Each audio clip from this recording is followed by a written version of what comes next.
ओम श्री गणेशाय नमः। नमस्कार दोस्तों, स्वागत है आप सभी का हमारे चैनल भक्ति ज्ञान 108 के में। दोस्तों, आज मैं आपको मार्गशीर्ष मास महात्म के 19वें अध्याय की कथा सुना रहा हूँ। भगवान ने कहा, हे ब्राह्मण, जो बात तुमने पूछी है उसे ध्यान से सुनो। मैं तुम्हारे प्रति प्रेम के कारण ही उसे कह रहा हूँ। यद्यपि वह मेरा एक बड़ा रहस्य है, मेरा नाम विशेष रूप से मार्गशीर्ष मास में लिया जाना चाहिए। कृष्ण नाम का बार बार उच्चारण किया जाना चाहिए। यह मुझे अत्यंत प्रिय है। यह मेरा व्रत है। हे पुत्र, सुर और असुर भी इसे नहीं जानते। जो मन, वाणी और शरीर से मेरी शरण लेता है वही समस्त सांसारिक कामनाओं को प्राप्त करता है। वह सबसे महान वैकुंठ को प्राप्त करेगा और मेरी प्रिय कमला लक्ष्मी को भी प्राप्त करेगा।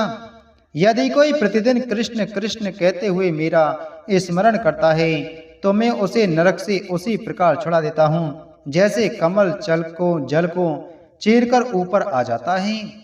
जो कोई मेरी भक्ति केवल मनोरंजन के लिए कपट के कारण मूर्खता, लोभ या छल से करता है, वह मेरा भक्त है, उसे पश्चाताप नहीं करना पड़ता। हे प्रिय पुत्र, जब मृत्यु निकट हो तब यदि लोग कृष्ण कृष्ण का जप करते हैं तो वे पापी होने पर भी कभी यम को नहीं देखेंगे। मनुष्य ने अपने जीवन के आरंभ में अनेक प्रकार के पाप किए होंगे, किंतु यदि वह मृत्यु के समय कृष्ण का स्मरण नाम उच्चारण करेगा तो वह निसंदेह मुझे प्राप्त करेगा। यदि कोई असहाय दुखी मनुष्य महान कृष्ण को नमस्कार है ऐसा कहता है तो वह अविनाशी लोक को प्राप्त होता है। जब मृत्यु निकट हो तब यदि कोई व्यक्ति श्री कृष्ण का उच्चारण करे और उच्चारण करते हुए ही प्राण त्याग दे तो भूतों का नेता अर्थात यम दूर खड़ा होकर उसे स्वर्ग जाते हुए देखता है। हे पुत्र, चाहे शमशान में हो या गली में, यदि कोई व्यक्ति कृष्ण कृष्ण का उच्चारण करता हुआ मरता है तो वह मुझे ही प्राप्त होता है, इसमें कोई संदेह नहीं है। यदि कोई मनुष्य मेरे भक्तों की दृष्टि में कभी भी मरता है तो वह मुझे याद किए बिना ही मोक्ष प्राप्त कर लेता है। हे पुत्र, पापों की प्रज्वलित अग्नि से मत डरो। यह श्री कृष्ण नामक बादल से निगलने वाली जल की बूंदों से छिड़की जाएगी और बुझ जाएगी। तीखे दांतों वाले कलियुगी सर्प से क्यों डरना? वह तो श्री कृष्ण नाम की लकड़ी से निगलने वाली अग्नि में जलकर नष्ट हो जाएगा। पाप की अग्नि से जले हुए और कर्मों से विमुख मनुष्यों के लिए श्री कृष्ण के स्मरण के अतिरिक्त अन्य कोई औषधि नहीं है। जिस प्रकार प्रयाग में गंगा, शुक्ल तीर्थ में नर्मदा और कुरुक्षेत्र में सरस्वती हैं, उसी प्रकार श्री कृष्ण की महिमा भी है। श्री कृष्ण के स्मरण के बिना उन मनुष्यों का उद्धार नहीं होगा जो संसार सागर में डूबे हुए हैं और महान पापों की लहरों में डूबे हुए हैं। श्री कृष्ण के स्मरण के अतिरिक्त जो लोग परलोक में जाते हैं उनके लिए तथा जो पापी मनुष्य मृत्यु के समय भी यात्रा की इच्छा नहीं रखते उनके लिए कोई अन्य मार्ग नहीं है। हे पुत्र, गया, काशी, पुष्कर और कुरुजांगल ऐसे भवन हैं जहाँ प्रतिदिन कृष्ण कृष्ण का जाप करते हुए भगवान की स्तुति होती है। यदि किसी की जिह्वा सदैव कृष्ण कृष्ण रटती है तो उसका जीवन सफल है, उसका जन्म सफल है, उसका सुख ही सफल है। यदि कोई व्यक्ति कम से कम एक बार भी हा और री इन दो अक्षरों का उच्चारण कर लेता है, मतलब हरि, तो वह मोक्ष की ओर बढ़ने के लिए कमर कस लेता है। पापी लोग उतने पाप नहीं कर सकते जितने को मेरा नाम भस्म करने में सक्षम है। यदि कोई कृष्ण कृष्ण कहकर भगवान की स्तुति करता है तो ना तो उसका शरीर और ना ही उसका मन पाप से ग्रस्त होता है। यदि कोई कृष्ण कृष्ण कहकर भगवान की स्तुति करता है तो पाप और कलेश से छू नहीं पाते।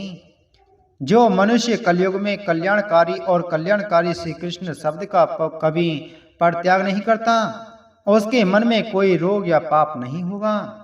जब कोई मनुष्य बार बार श्री कृष्ण का उच्चारण करता है तो दक्षिण दिशा में भगवान यम उसके सैकड़ों जन्मों के पाप को मिटा देते हैं। जो पाप सैकड़ों चंद्रायण प्रायश्चित अनुष्ठान और हजारों पराग अनुष्ठानों से दूर नहीं होता, वह बार बार कृष्ण कृष्ण कहने से दूर हो जाता है। मुझे अन्य करोड़ों नामों को सुनने में कोई आनंद नहीं आता। जब श्री कृष्ण नाम का उच्चारण होता है तो मुझे और भी अधिक आनंद मिलता है। करोड़ों चंद्र और सूर्य ग्रहणों के दौरान अनुष्ठान करने से जो लाभ बताया गया है वह कृष्ण कृष्ण कहने से प्राप्त होता है। गुरु की पत्नी के पास जाना, सोना चुराना आदि पाप की श्री कृष्ण की स्तुति करने से उसी प्रकार नष्ट हो जाते हैं जैसे सूर्य की रोशनी में गर्म हुई बर्फ। यदि कोई मनुष्य निषिद्ध स्त्रियों के पास जाने से लेकर महान पापों से दूषित हो गया हो तो वह उनसे मुक्त हो जाता है। यदि वह कम से कम एक बार, यहाँ तक कि अपनी मृत्यु के समय भी श्री कृष्ण का गुणगान करता है। कोई व्यक्ति चाहे कितना भी अशुद्ध मन का क्यों ना हो, वह सदाचार का कड़ाई से पालन भी ना करे, फिर भी यदि वह अंत में श्री कृष्ण का गुणगान करता है तो वह भूत नहीं बनता। यदि कलयुग में जीव श्री कृष्ण के सद्गुणों का गुणगान न करे तो उसे मुख में न रहने दे, वह पतित मनुष्य पाताल लोक में जाए। हे पुत्र, जो जीव श्री कृष्ण का गुणगान करती है उसका हर प्रकार से सम्मान करना चाहिए, चाहे वह अपने मुख में हो या किसी अन्य के मुख में। यदि जीव दिन रात श्री कृष्ण के सद्गुणों का गुणगान नहीं करती तो वह पाप की लता है, भले ही उसे जीव कहा गया हो। वह रोग रूपी जीव यदि श्री कृष्ण कृष्ण कृष्ण श्री कृष्ण ना बोले तो उसके 100 टुकड़े हो जाएं।